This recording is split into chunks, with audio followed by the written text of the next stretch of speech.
lónìí ọjọ́ kọkàndínlọ́gbọ̀n oṣù kẹwàá ọdún 2022 yìí ni òní ńlá tó ṣẹlẹ̀ nínú ayé gbajúgbajà àfáà onímọ̀ ní Alhaji Sheikh Ahmad Olarewaju Alufulani ti di dókítà o.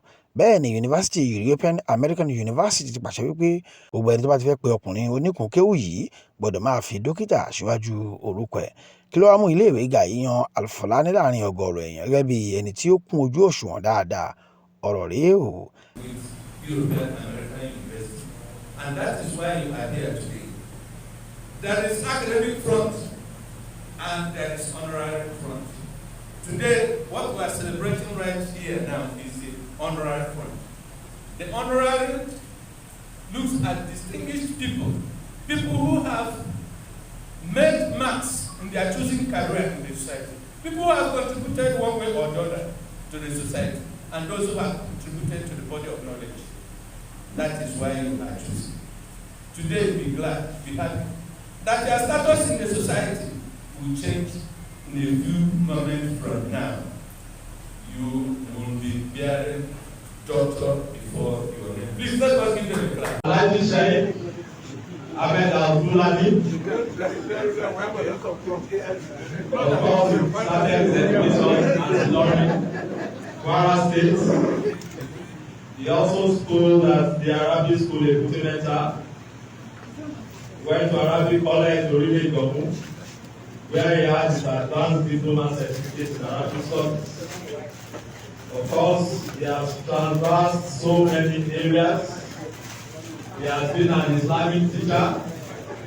He has been to several countries: Mecca, Saudi Arabia, Turkey, Iran, UK.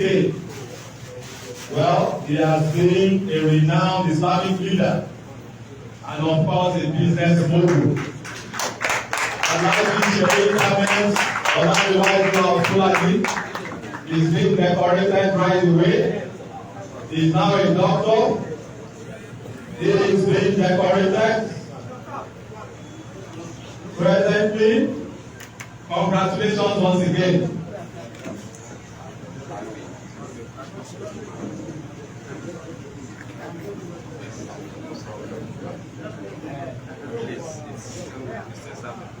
Mr. Sheikh should be preparing for his award. Where is Mr. Sheikh? Dr. Al-Fulani, congratulations once again. Bẹ́ẹ̀ ni Al-Fulani náà sọ̀rọ̀ àwọn ìwọ.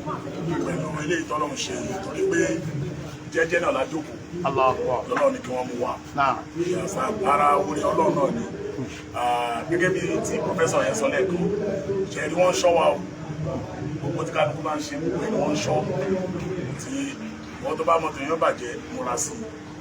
Wọ́n tó dẹ̀ bá mọ tèèyàn túnṣe múra sí i. Gbogbo nǹkan téèyàn bá ń ṣe láyé gbogbo ìlú máa lẹ́sìn. Ara díẹ̀ táwa ń ṣe ìrìnlẹ̀ yìí. Mo dedicate fún gbogbo ẹ̀yin olólùfẹ́ mi all over the world. Gbogbo ẹ̀yin olólùfẹ́ mi all over the world. Ẹ ṣé mo dúpẹ́ o. Ọlọ́run àbá mi sọ ilé sí. Alama mi. So láti sin lọ́ba yẹn ti di dókítà Sheikh Olarewaju Ahmad Al-Fulani. Àwọn tí wọ́n jẹ́ ọ̀rẹ́ wọn, àwọn tí wọ́n jẹ́ alábàáṣepọ̀ wọn, àwọn náà nìyẹn wò tí wọ́n bá wọn ya fọ́tò yìí.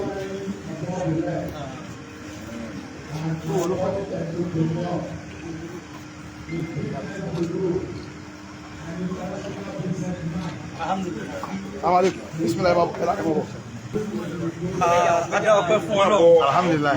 Adé dúpẹ́ fún gbogbo ẹ̀yin ọmọ Nàìjíríà látòkè délẹ̀. Alhamdulillah.